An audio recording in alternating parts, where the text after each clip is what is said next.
warahmatullahi wabarakatuh. Alhamdulillahi rabbil alamin. Wabihi nasta'inu ala umuri dunya waddin. Wassalatu wassalamu ala ashrafil anbiya'i wal mursalin Sayyidina wa maulana Muhammadin sallallahu alaihi wasallam wa ala alihi wa ashabihi wa man tabi'ahum bi ihsanin ila yaumiddin. Amma ba'du, rabbana shrah lana sudurana wa yassir lana umurana wahlul 'uqdatan min alsinatina. Rabbana rzuqna 'ilman nafi'a wa 'amalan mutaqabbala wa rizqan thayyiba. Wa qala ta'ala a'udzu billahi minasy syaithanir rajim. Bismillahirrahmanirrahim. Ya ayyuhalladzina amanu taqullaha wal tanzur nafsum ma qaddamat lighadin wattaqullaha innallaha khabirum bima ta'malun.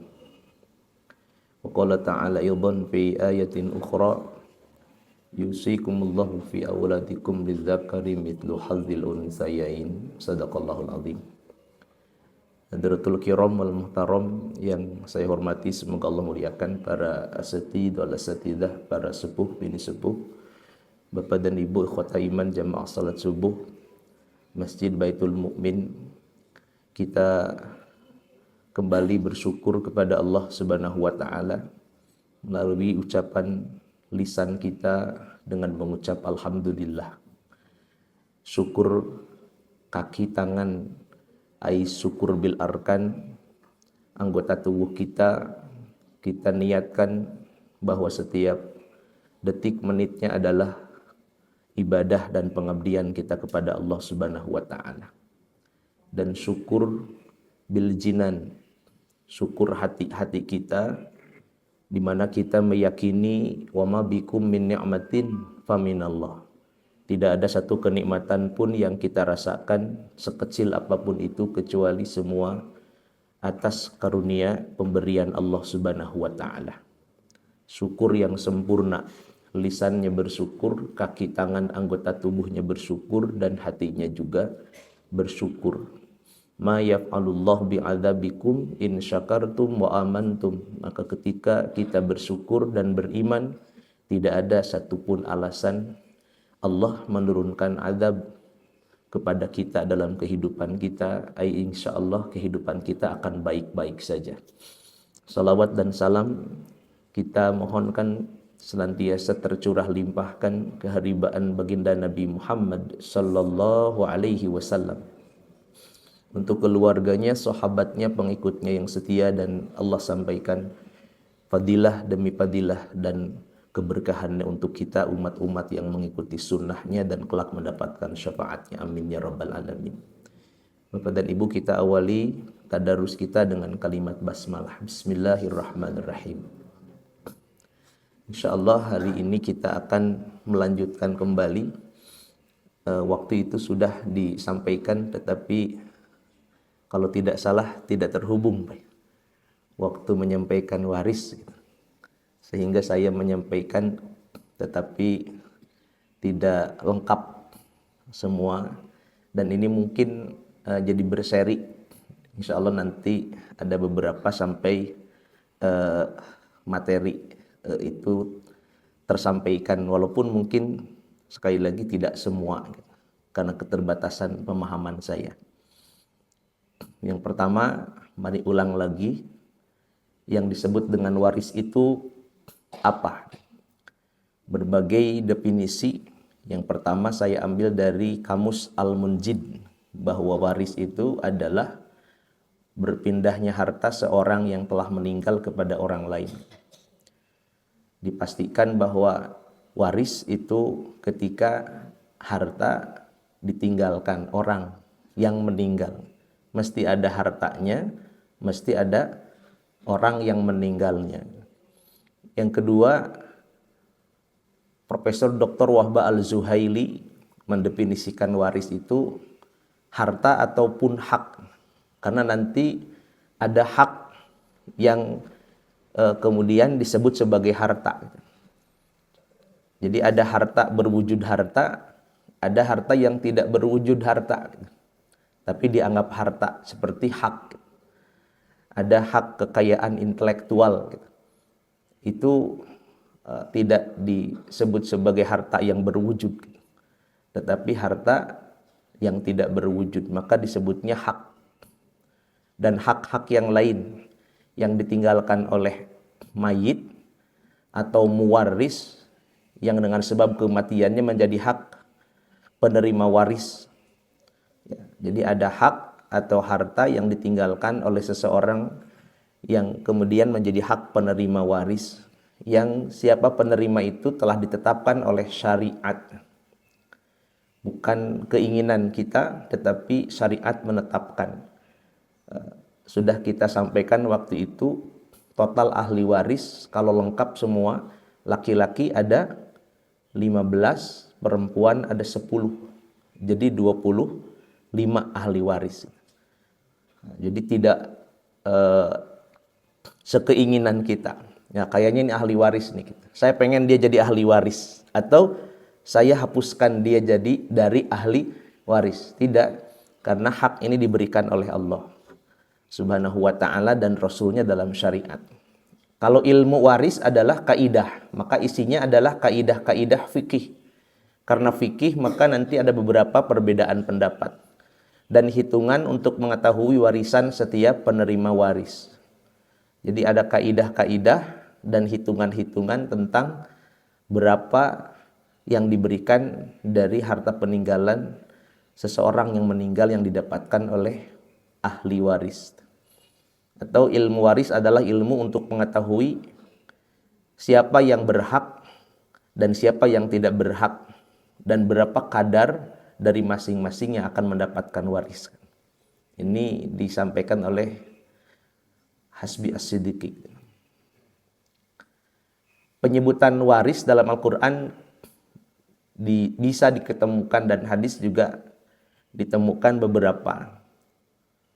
Contoh surah An-Naml ayat 16 dan Al-Qasas. Ya, istilah waris itu ada di dalam Al-Quran. Ya, kisah atau cerita tentang Nabi Sulaiman dan Nabi Daud. Gitu. Ya, di mana Nabi Sulaiman mewarisi hartanya, ilmunya, dan kitab Nabi Daud. Nah, disebutnya waris di situ. Jadi istilah waris dalam Al-Quran diketemukan dalam surah An-Naml dan surah Al-Qasas, khairul warisin, ada kata-kata waris. Atau dalam hadis Nabi Shallallahu Alaihi Wasallam bersabda bahwa al-ulama'u warasatul anbiya, bahwa para ulama itu adalah pewarisnya para nabi. Sesungguhnya para nabi tidak mewariskan dirham dan atau uang dinar, melainkan mewariskan ilmu. Siapa yang memperoleh ilmu, maka ia telah memperoleh warisan para nabi yang melimpah. Hadzin wafir, istilahnya dalam hadis itu bihadzin wafirin. Jadi warisan yang berlimpah itu adalah ilmu. Jadi kata-kata waris ada di dalam Al-Quran, ada di dalam hadis Nabi Shallallahu Alaihi Wasallam, istilahnya. Sumber hukum waris bisa Bapak Ibu nanti diketemukan di dalam Quran surah An-Nisa ayat 11, An-Nisa ayat ke-12 ya, dan ke-176 di antaranya. Karena tentang waris, hukum waris itu banyak ayat yang bisa dijadikan sebagai rujukan. Contoh, saya bacakan beberapa ayat tentang waris.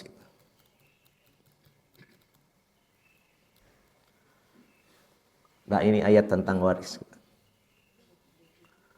A'udzubillahi minasyaitonirrajim. Bismillahirrahmanirrahim.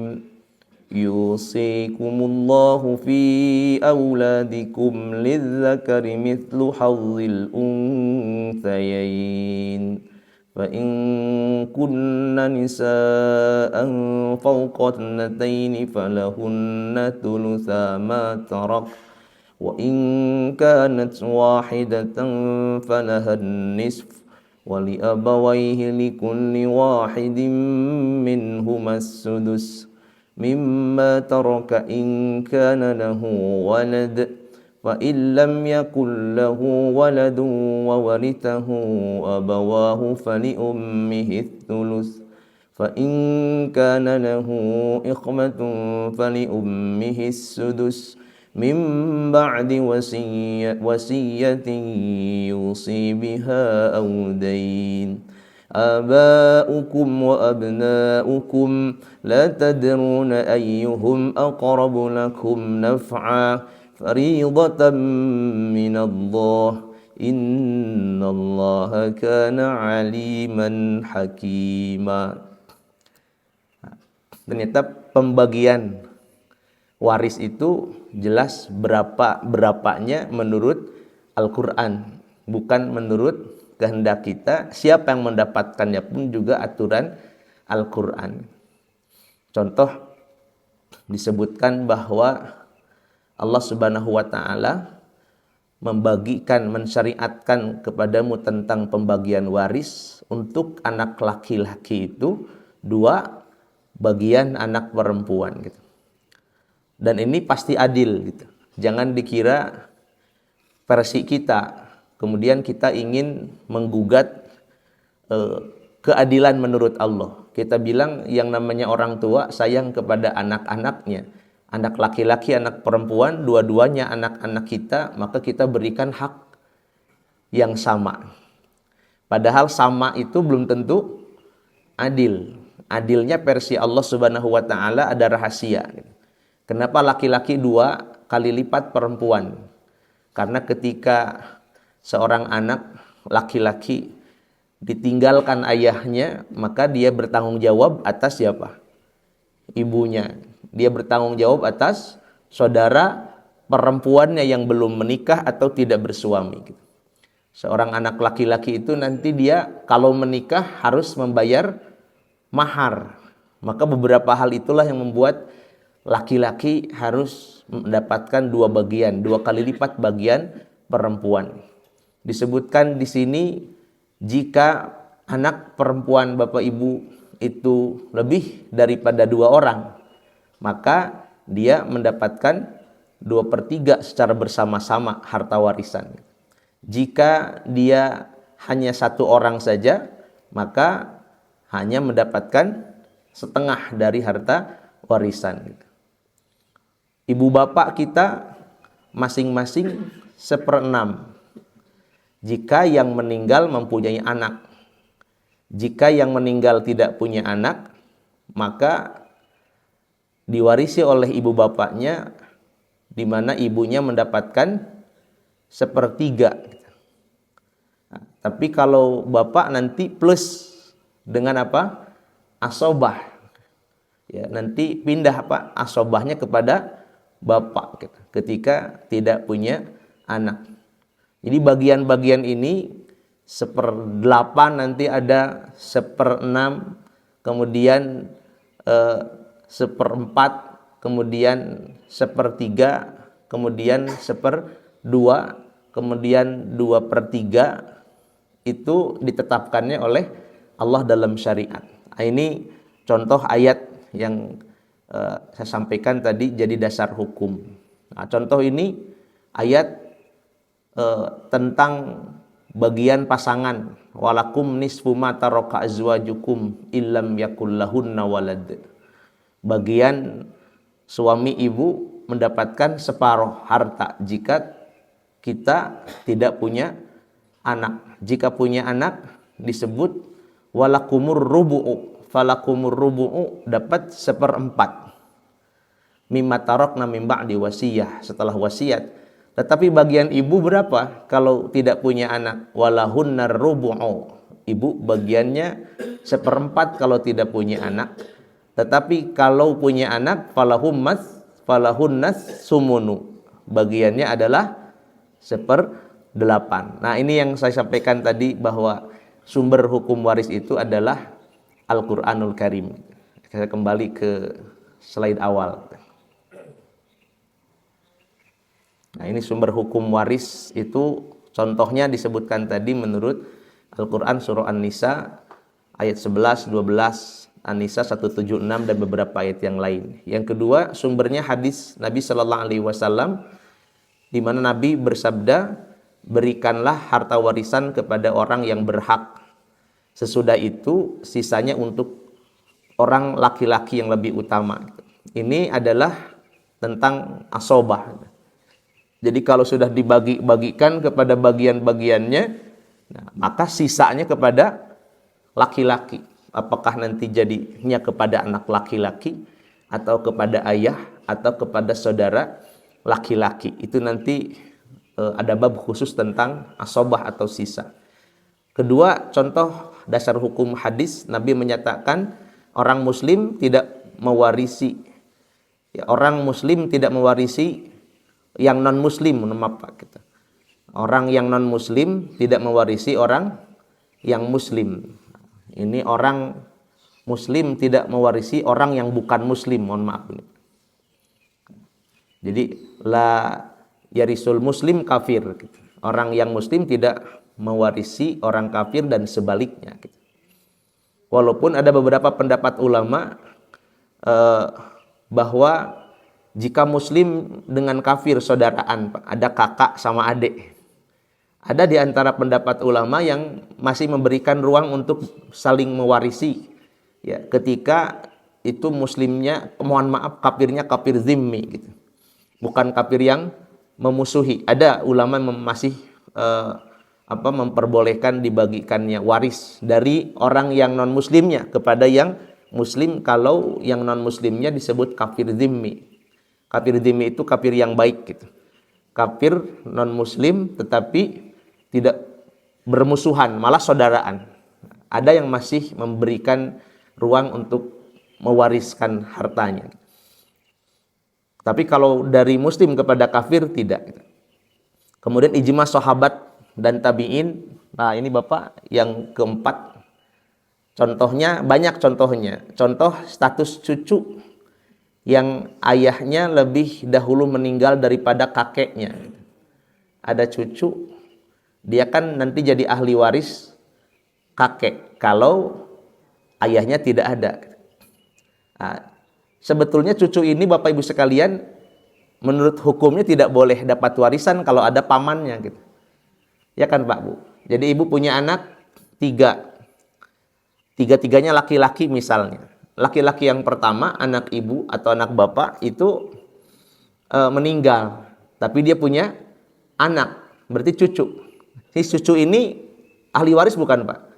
Ahli waris, cuma karena ada pamannya yang masih hidup, maka si cucu tidak boleh dapat waris. Karena apa? Mahjub, terhalang oleh paman, gitu. Sebetulnya begitu, tetapi fatwa ulama dan kemudian juga ditetapkan dalam hukum Islam. Kalau di Indonesia ada kompilasi hukum Islam, ijtihad para ulama menetapkan tetap mereka mendapatkan waris, bisa sebagai ahli waris pengganti atau mendapatkan dengan istilah wasiat wajibah, gitu. Bukan waris, mereka tidak jadi ahli waris, tapi bisa jadi wasiatnya wasiat wajibah. Pemberiannya artinya tidak harus selalu sebagaimana hak ayahnya yang meninggal itu. Boleh sebagaimana kebijaksanaan saja. Yang penting diberikan. Kalaupun diberikan, maka maksimal sama. Maksimal sama, tidak boleh beda, gitu. Kalau ada penghalang sebetulnya tidak boleh karena mahjub. Tapi ijma para ulama termasuk para sahabat memberikan waris kepada mereka dengan dalil ini maslahat. Kebayang gak Bu?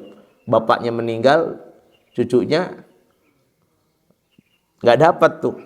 Ya, sementara paman-pamannya dapat semua. Sudah mendapat musibah, ayahnya sudah tidak ada, jadi anak yatim, sudah tidak dapat waris. Maka ulama ternyata memberikan ijtihad, mendapatkan ijtihadnya dengan istilah satu wasiat wajibah atau ahli waris pengganti, gitu. Dan ini didasarkan kepada apa yang ditradisikan oleh para sahabat dan tabi'in, gitu. Hukum mempelajari waris adalah fardu kifayah, gitu.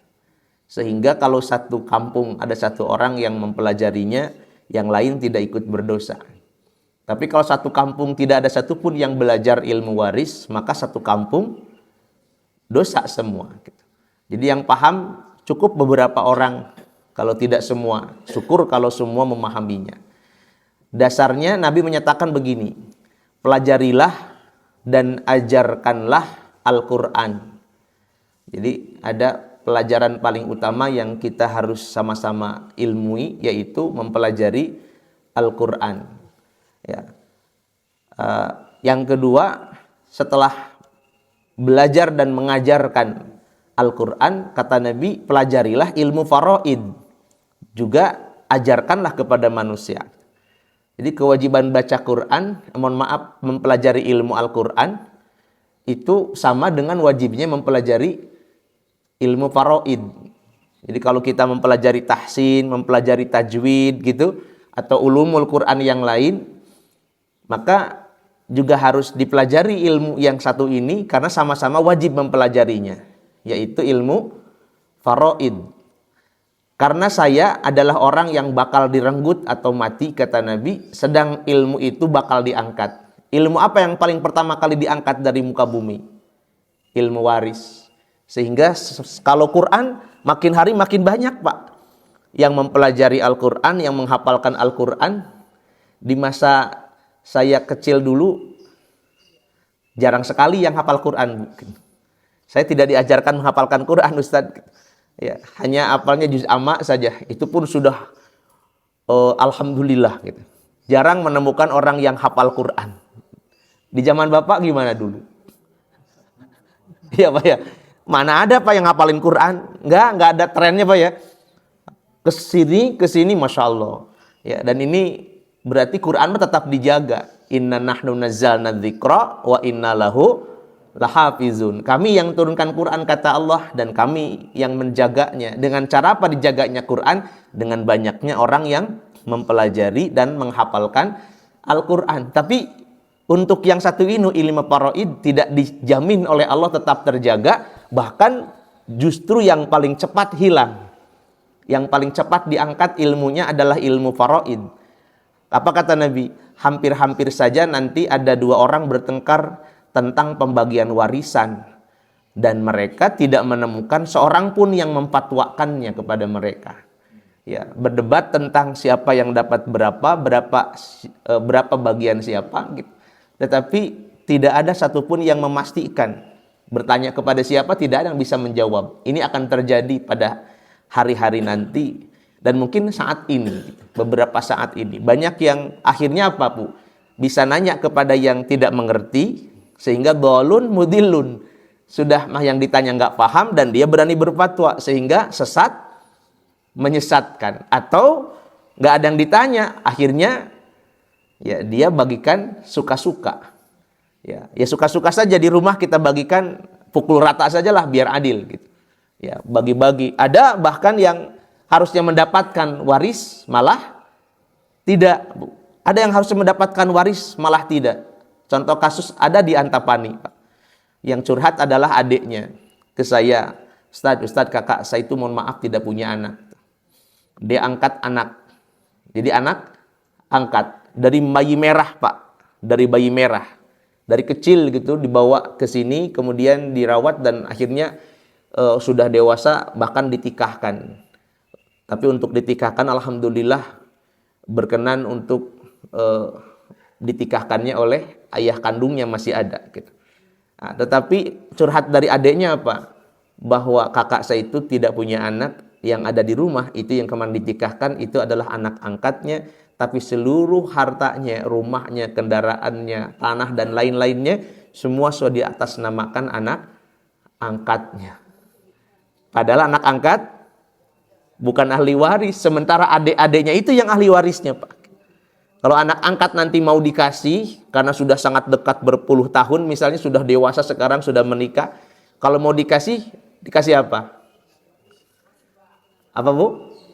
Boleh wasiat, boleh hibah. Kalau wasiat dan hibah maksimal sepertiga, wasiat nanti berlakunya kalau si bapak ibu ini sudah meninggal, baru berlaku.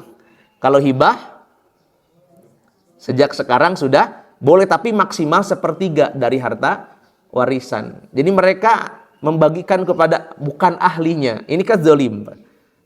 Sementara yang berhak adalah saudaranya, dan itu asobah, Pak. Karena nggak punya anak, ada saudara laki-laki beberapa, itu asobah.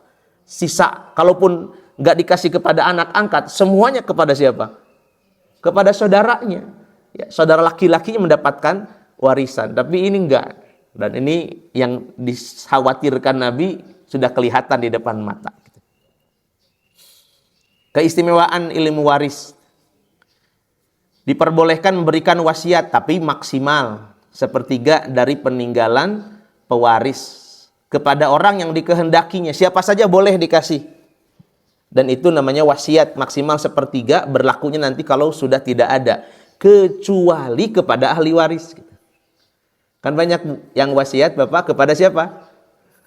Kepada ahli waris. Di tradisi saya Pak, di kampung, di Ciamis, itu ada tradisi kalau anak bungsu double. Dikasih waris iya, wasiat iya Pak. Wasiatnya apa? Rumah. Anak yang bungsu itu beda dari yang lain. Saya termasuk anak bungsu yang mendapatkan double. Dan itu salah. Ya, makanya kan pernah kita bahas kesalahan-kesalahan dalam pembagian warisan. Contoh, nanti mungkin kita uraikan lebih lanjut.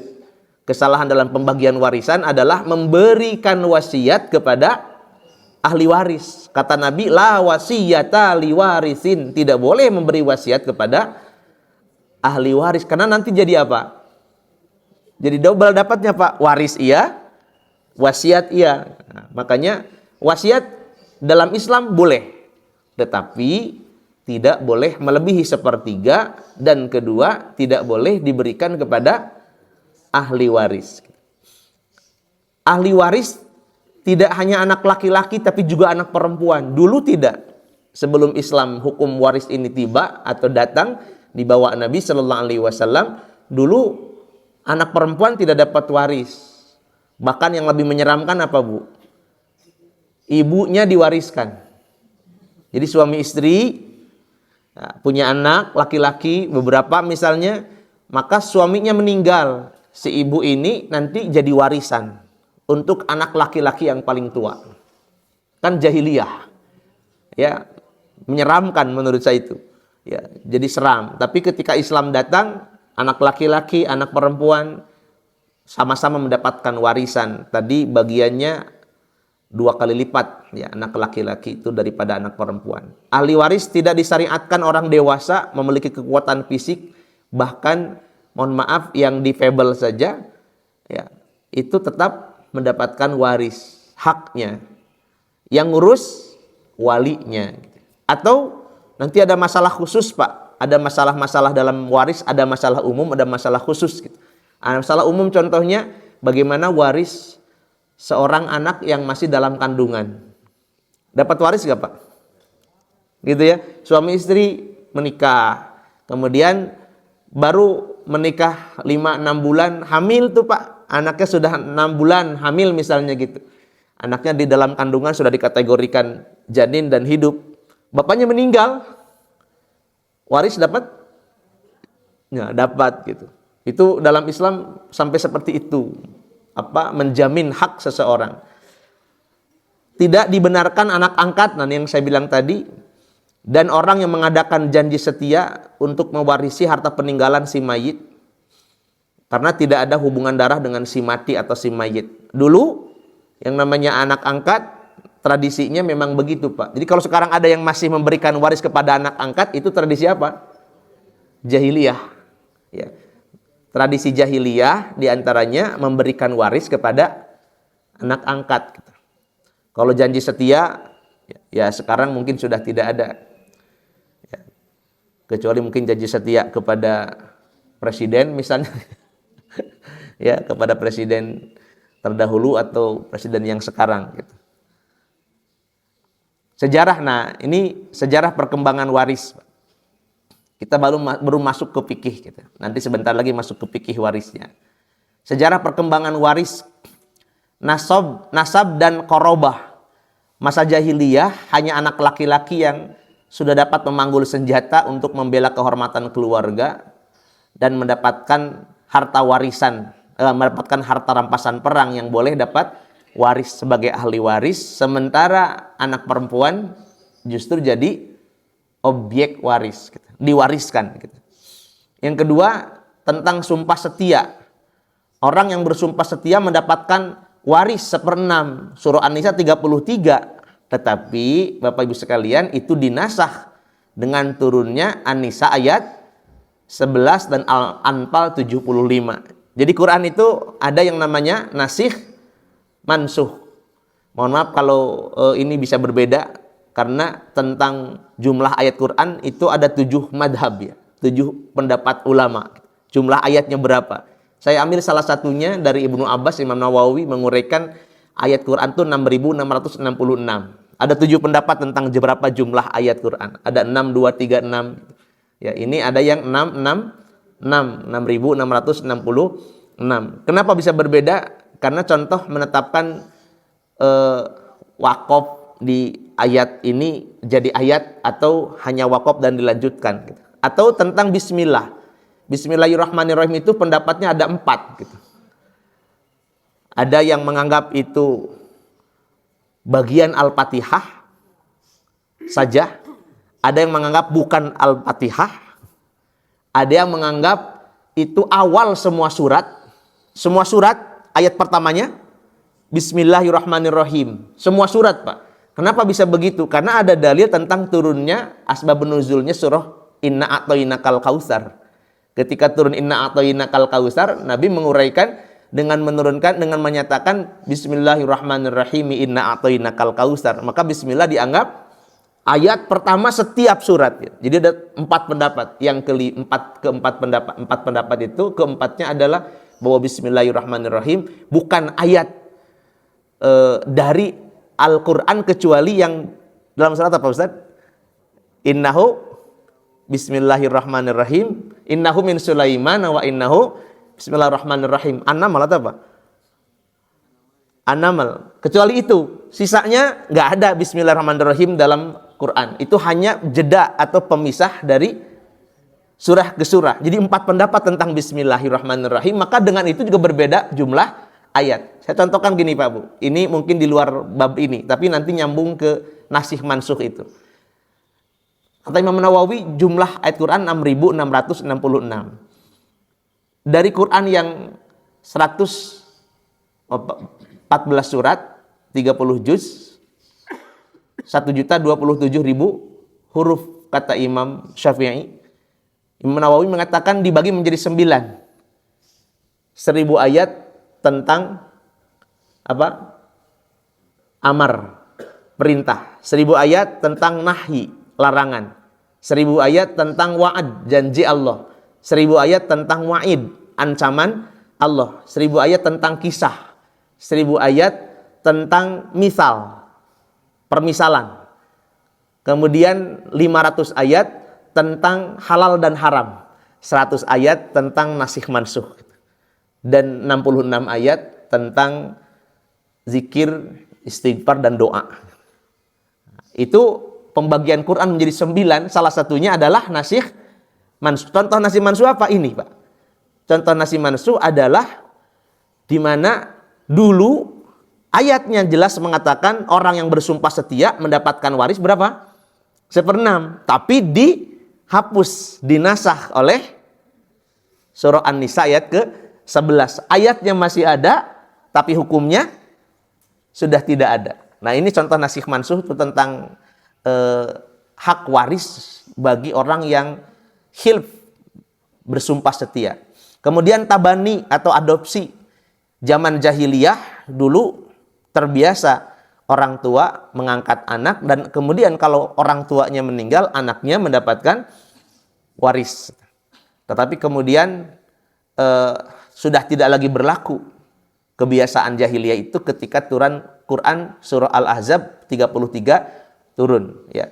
Surat Ahzab 456, mohon maaf, surat ke-33 ayat ke-4, 5 dan 6 turun. Maka kebiasaan tabaninya sampai hari ini masih ada. Tabaninya masih ada, mengangkat anak. Tetapi hukumnya tentang bahwa mereka mendapatkan waris itu kebiasaan jahiliyah yang sudah dihapus oleh Quran surah Al-Ahzab ayat 4, 5 dan 6. Dulu Bapak Ibu, hijrah ke Madinah itu juga menjadi sabab waris. Orang yang ikut hijrah ke Madinah, ya, orang bersama Nabi hijrah ke Madinah, Sampai di Madinah, orang yang hijrah tadi kemudian meninggal. Maka Bapak Ibu sekalian, orang yang meninggal tadi punya harta warisannya diberikan kepada siapa? Kepada keluarga yang ikut hijrah saja.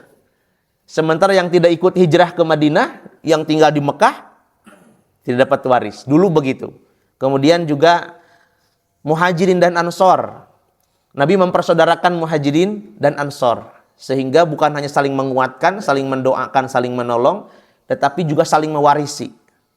Tetapi Quran surah Al-Anfal 72 turun.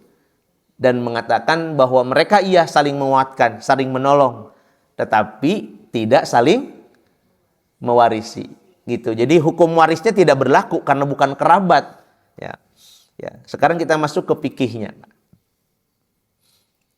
Rukun dan syarat waris masih diingat-ingat. Syarat waris itu 1 al-muwaris, 2 al-waris, 3 al-maurus atau at-tirkah. Al-muwaris artinya si mayit. Al-muwaris yang mayit, yang meninggal. Al-waris ahli waris gitu. Muwaris, waris, maurus gitu. Muwaris yang meninggal, waris yang menerima atau ahli waris, maurus adalah harta yang diwariskan. Syaratnya begini, kalau tidak ada salah satunya, tidak mungkin terjadi waris gitu.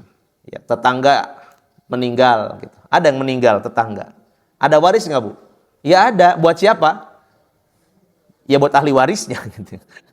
Ibu nggak dapat warisan, tetangga meninggal tiba-tiba kita dapat warisan. Nanti akan kelihatan apa sebab warisnya. Syarat waris ada yang meninggalnya. Pewaris, al-waris, dan al-maurus. Syarat pewarisan. Jadi ada syarat waris, ada syarat terjadinya pewarisan. Ya. Apa syaratnya? 1, wafatnya pewaris. Jadi kalau ada yang meninggal dulu, baru boleh waris. Karena banyak sekali orang yang belum ada yang meninggal sudah bagi waris. Banyak nggak, Pak? Banyak, Pak. Sekarang itu banyak orang yang sudah selesai pembagian waris. Padahal belum ada yang meninggal. Dengan dalil apa? Jongjon. Kalau nanti bapak meninggal, ya, anak-anak sudah dapat bagian dan tidak bertengkar. Masing-masing sudah mendapatkan bagiannya. Sang ayah bijaksana. Padahal menyelisih syariat, Pak. Kenapa? Pak, siapa bilang bapaknya meninggal duluan? Betul kan, Pak? Sudah ya, kakak, ya, sebagaimana hukum waris, laki-laki 2 bagian. Ini bagian kakak, ini bagian adik. Ya, harus menerima. Sudah ya, bagian mamah ini. Gitu. Ternyata yang meninggal siapa? Boleh jadi, anak berapa banyak kasus anak meninggal duluan, Mbak? Jadi yang nanti dapat waris, kebalik. Harusnya jadi ayah yang jadi ahli waris. Makanya tidak dibenarkan membagikan waris sebelum ada yang meninggal. Syarat waris kalau pewarisan kalau ada yang meninggal. Siapa? Wafatnya pewaris. Yang kedua, hidupnya ahli waris. Kenapa? Karena ada yang wafat tapi ahli waris meninggal semua. Ada orang hartanya banyak tapi ahli warisnya meninggal semua. Tidak ada satupun ahli waris. Kepada siapa nanti waris itu diberikan? Tidak ada satupun, Pak, ahli waris. Istri nggak ada, anak nggak ada, saudara nggak ada, hidup sebatang kara, tetapi di rumahnya sebatang emas gitu. Banyak hartanya. Siapa yang memiliki hartanya nanti? Siapa, Bu? Tetangga. Pak RT. Ya, nanti kita lihat selain setelah ini. Hidupnya ahli waris. Ketiga, diketahui ada hubungan kewarisan. Ada yang meninggal, ada ahli waris. Tetapi apa hubungannya dulu? Karena tadi hubungan kewarisan itu nanti melahirkan 25 ahli waris. Hubungannya apa ini? Oh, ini anak. Ini apa hubungannya? Ini ayah, ini kakek, ini cucu, ini saudara laki-laki kandung, saudara laki-laki seayah, saudara laki-laki seibu. Ini anaknya saudara laki-laki kandung, anak saudara laki-laki seayah. Nah, ini paman kandung, paman seayah, anak paman kandung, anak paman seayah. Gitu. Ini adalah istri, ini adalah suami. Gitu. Jelas Apa hubungannya? Gitu. Ya tiba-tiba minta warisan, apa hubungannya? Harus jelas dulu. Nah, selanjutnya sebab menerima waris. Nah, ini kita bisa lihat di sini, Pak. Sebab menerima waris atau hubungan waris mewarisi itu berapa? 4. Hubungan waris mewarisi ada 4. Jadi kalau tadi ada hubungan, jelas hubungan kewarisan. Apa hubungan kewarisannya? 4. 1, hubungan kekerabatan atau nasab. Al-Anfal 75 tadi yang membatalkan kebiasaan waris mewarisi antara muhajirin dengan ansor. Kan saudaraan antara muhajirin dan ansor tuh disaudarakan oleh Nabi, tapi nggak ada hubungan kekerabatan, hanya saudara. Saudaranya saudara diislamkan saja gitu, bukan saudara nasab. Yang kedua, hubungan pernikahan. Kalau hubungan kekerabatan atau nasab, nanti lahirnya apa? Ayah, ibu, kakek, nenek, anak, cucu, saudara laki, perempuan, dan seterusnya. Kalau yang kedua, hubungan pernikahan. Jadi apa, Bu? Kalau nggak suami, istri. Mertua dapat nggak? Mantu dapat nggak, Pak? Bapak mertua saya waktu sakit, Pak. Bapak mertua saya sakit 11 bulan. Sudah sangat kritis. Sampai berat badannya 45 kilo. Ya, dari 70 kilo hilang separuh, Pak. Kemudian karena merasa berat sakitnya, dikumpulkan putranya yang 6. Saya nggak diajakin, Bu. Kenapa? Mantu, Pak. Saya nggak anaknya dikumpulin yang 6. Ternyata bukan buka waris atau bukan bagi waris, tapi ingin menyampaikan wasiat. Boleh nggak wasiat? Boleh nggak, Bu? Kalau wasiat suruh sholat, boleh gitu. Tapi kalau wasiatnya adalah harta, boleh nggak? Tidak boleh. Maka saya bilang, jangan wasiat, Pak, kalau mengasih kepada anak-anak Bapak. Saya bilang, kasih apa, Bu? Hibah. Kasihnya apa? Hibah. Sama-sama. Kalau hibah dan wasiat, bedanya kapan berlakunya. Kalau hibah sekarang, kalau wasiat, nanti. Jangan wasiat ya, Pak. Kalau sekarang, berarti ditetapkan sekarang, berlaku sekarang. Oh, baik. Berapa maksimal? 1/3 dari total harta warisan. Boleh. Asal syaratnya apa? Laki perempuan harus sama. Kalau waris, laki 2 kali lipat, perempuan setengahnya. Kalau hibah harus sama.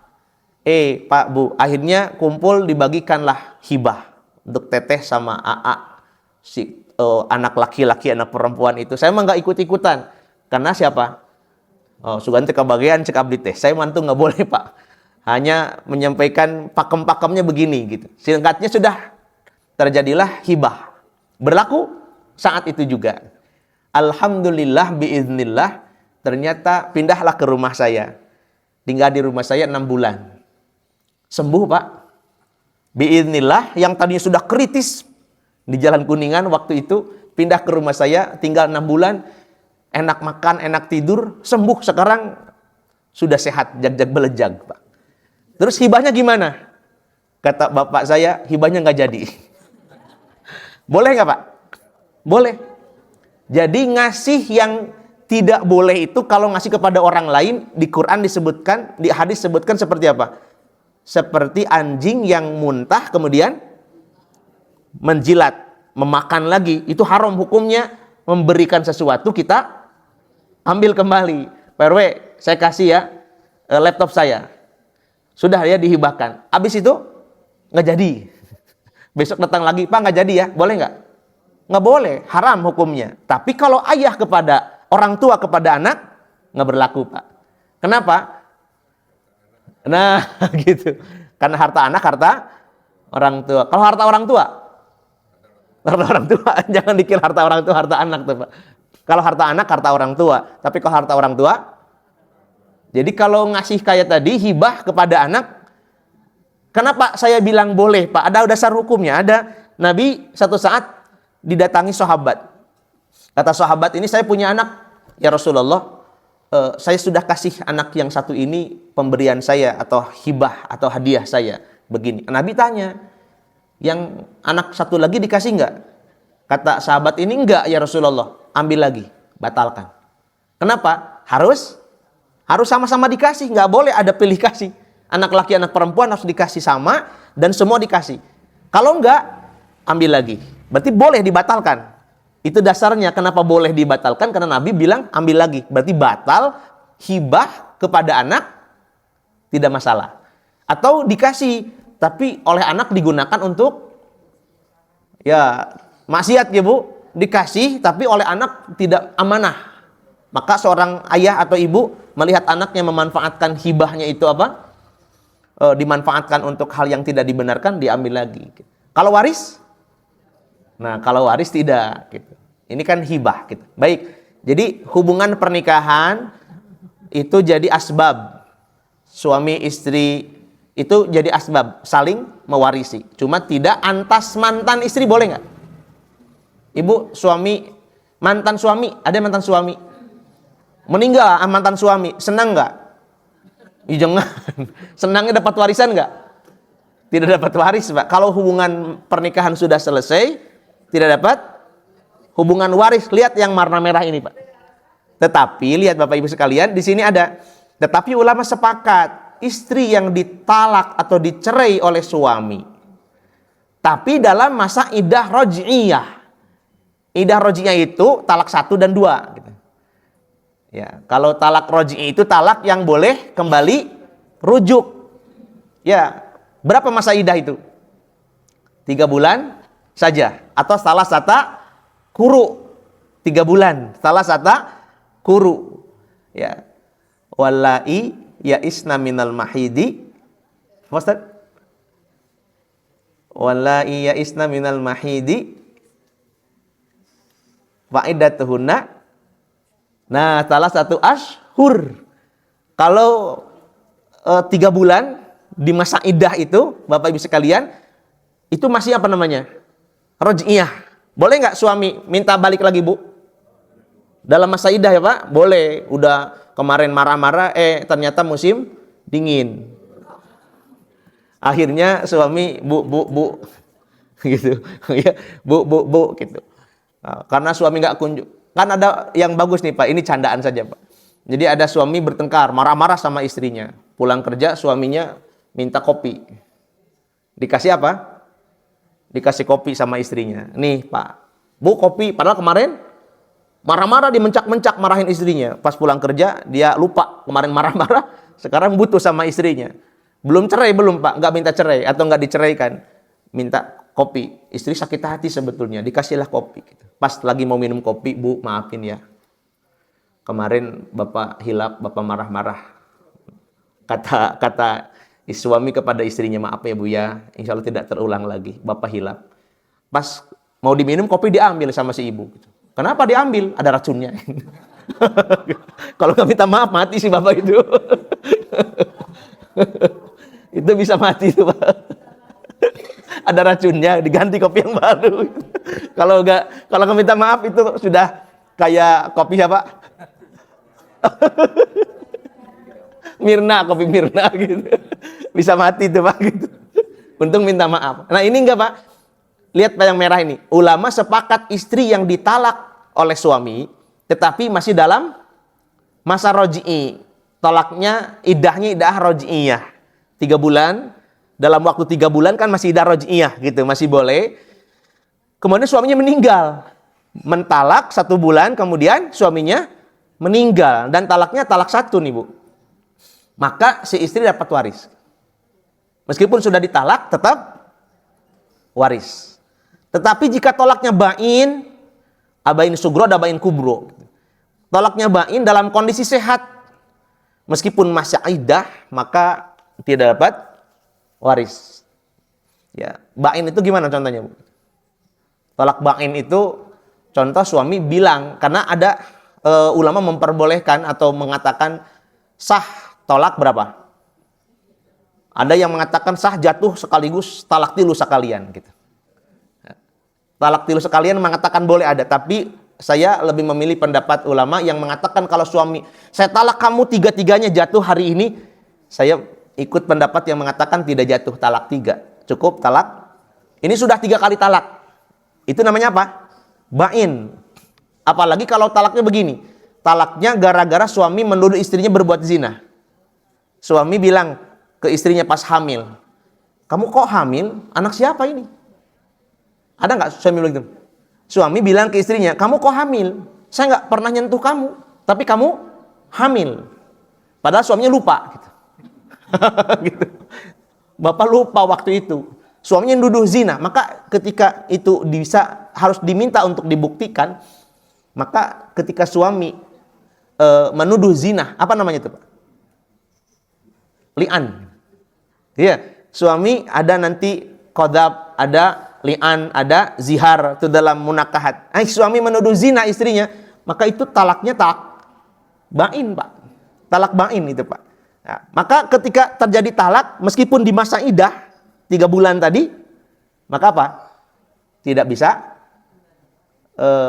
itu tidak bisa kembali karena tidak mungkin rujuk, maka ketika suaminya keburu meninggal, tidak memberikan waris kepada istrinya gitu. Kecuali tadi berbeda pendapat ulama jika kondisi suaminya ketika mentalak itu dalam kondisi sakit parah. Ikhtilaf ulama di situ. Kenapa? Karena ada suami ketika sakit parah dia tahu akan meninggal, jengkel sama istrinya, segera dia talak. Ya, kenapa? Agar istrinya tidak dapat waris. Nah, kalau itu sudah ketahuan ketika sakit parah dan terjadi talak, maka ulama berbeda pendapat. Tapi kembali lagi sini, Pak. Hubungan pernikahan itu sabab waris mewarisi. Ketiga, hubungan pemerdekaan atau al-wala. Seorang budak dimerdekakan, jika tidak memiliki ahli waris, maka hartanya milik mantan tuannya gitu. Ya, kan bermacam-macam budak tuh, Pak. Ada namanya budak mukatab gitu, ada mudabar.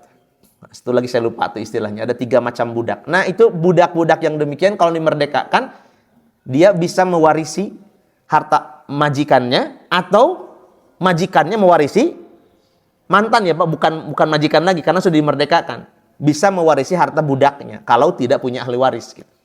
Yang ketiga, ini pertanyaan kita tadi. Kalau seorang punya harta banyak tapi tidak punya keluarga, menurut madhab Syafi'iyah dan Malikiyah, 2 madhab saja yang memperbolehkan, ada sabab waris keempat yaitu jihadul Islam. Mayit yang tidak punya ahli waris sama sekali, jadi ketemukan 25 orang tadi nggak ada, Bu.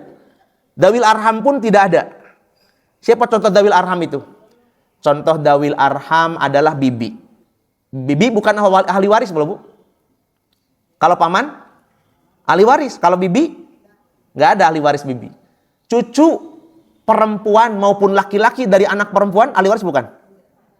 Cucu, mau perempuan mau laki-laki dari anak perempuan, ahli waris bukan? Bukan, Pak. Itu namanya dawil arham. Nah, tidak ada dawil arham, tidak ada ahli waris. Maka kata Imam Syafi'i dan Imam Malik dalam madhabnya, ada namanya jihadul Islam. Harta warisannya nanti kasih ke Baitul Mukmin aja. Gitu ya. Di sini ada nggak yang punya, yang tidak punya keluarga gitu Pak? Sama sekali. Ditelusuri nggak ada kerabat keluarga sama sekali. Maka harta warisannya boleh dikasih kepada agama Islam. Jihadul Islam contohnya apa? Baitul Mal. Ada Baitul Mal. Nah, ini maksudnya mungkin kalau kita masjid gitu nanti yang mengelola adalah masjid semacam Baitul Mal begitu. Ini mungkin saya potong sampai 2 saja dulu. Dua slide lagi. Penghalang waris.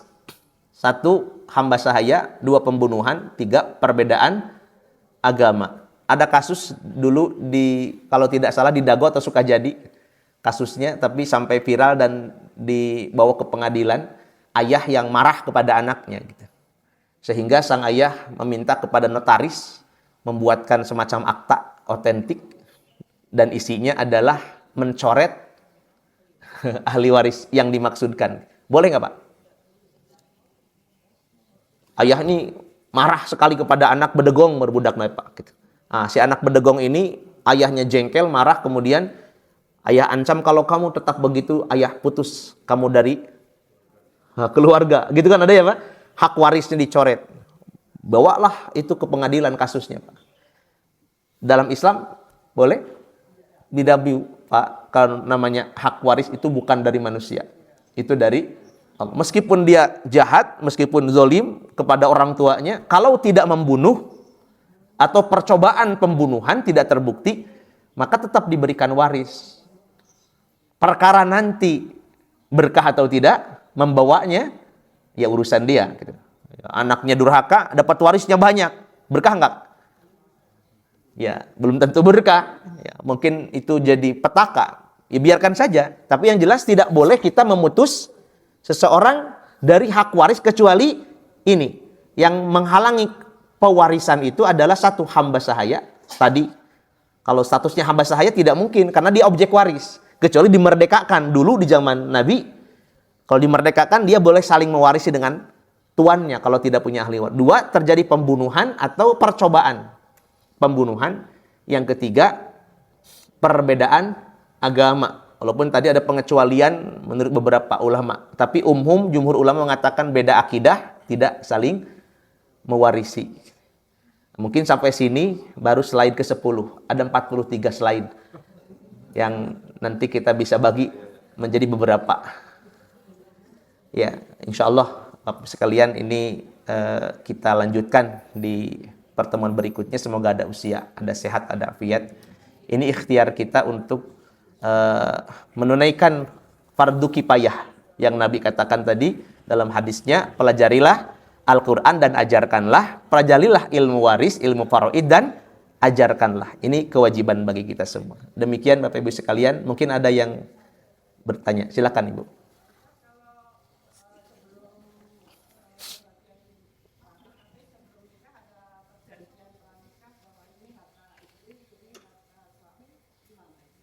Ya, jadi Bapak Ibu sekalian tentang perjanjian pranikah itu di dalam hukum ada dua. Gitu. Satu, mengatakan tidak mengenal perjanjian pranikah. Gitu. Dalam Islam Bu ya, fikih itu mengatakan tidak ada perjanjian sebelum menikah. Gitu. Tidak dikenal. Satu, pendapat yang kedua tetap memperbolehkan. Gitu. Tetap memberi ruang suami sebelum menikah sudah buat perjanjian. Bagaimana contohnya? Harta yang didapatkan suami itu milik siapa? Milik sama-sama. Harta yang didapatkan oleh istri, pinter pisan sih Bu. Gitu. Contoh begitu Pak. Ya, itu diperbolehkan. Ya, sebagian ulama. Tapi kita kan pilih pendapat yang mana. Makanya nanti ada lahir istilah apa? Nanti istilah gonogini. Akan ada bahasan khusus tentang gonogini di slide keberapa nanti Pak Bu? Ada, di sini ada gonogini Bu. Itu Bu. Ada nanti bab gonogini di pertemuan berikutnya insya Allah. Insya Allah Bu. Ya Bu. Iya, ada ayah, ibu, suami, istri, punya anak. Allah kasih anak perempuan semua. Kalau anak perempuannya satu, anak perempuan itu dapat setengah. Kalau dua dan seterusnya, yang 2 dan 3, 4 anak perempuan semua itu dapat 2/3. Ada sisa dong, kan gitu. Ya, kalau harta kan 100% tuh. Kalau anaknya satu perempuan, setengah lagi ke siapa? Nah, pasangan suami istri kan. Kalau meninggal suami, berarti istri berapa? 1/8. Anak perempuan yang satu orang, setengah. Ada sisa nggak? Masih ada. Milik siapa? Ayah ibu sudah nggak ada misalnya. Iya. Siapa? Asobahnya siapa? Saudara laki-laki. Jadi Pak urutannya gini. Asobah itu urutannya terdekat dulu. Yang terdekat nanti saudara baru ke atas. Saudara kandung, saudara seayah, saudara seibu. Anak saudara. Berarti apa tuh? Ponakan. Laki-laki ya. Dari saudara kandung laki-laki. Anak laki-laki dari saudara kandung seayah. Nah nanti naik ke mana? Ke paman. Jadi urutannya nanti paman seayah, anak paman seayah. Jadi ada urutan. Enggak semua dapat.